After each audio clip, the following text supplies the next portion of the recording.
என்னோட WhatsApp குரூப்க்கு daily devotion இன்றைய சிந்தனைன்னு சொல்லிட்டு ஒரு அழகான ப்ரோக்ராம் வருது.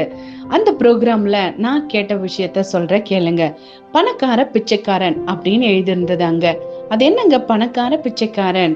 சொல்ற கேளுங்க. ஒரு வயதான ஒருத்தர் தன் வீட்டை மேல் கூரைய சுத்தம் பண்ண விரும்பினாரு. ஒரு ஆள் கிட்ட அதை சுத்தம் செய்து தரியான்னு கேக்குறாரு. அந்த ஆள் அவர்கிட்ட 300 ரூபாய் கூலி தரணும் அப்படின்னு கேக்குறான்.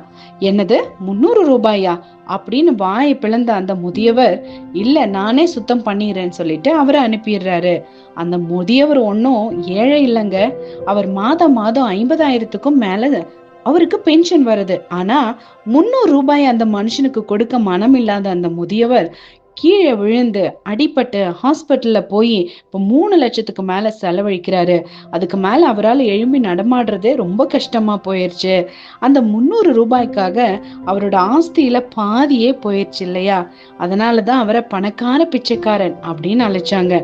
ஆமாங்க, வேதம் இப்படி சொல்லுது. வாரி இறைத்தும் விருத்தி அடைவாரும் உண்டு, அதிகமாய் பிசினித்தனம் பண்ணியும் வறுமை அடைவாரும் உண்டு. நீங்க எப்படிப்பட்ட ஆளு?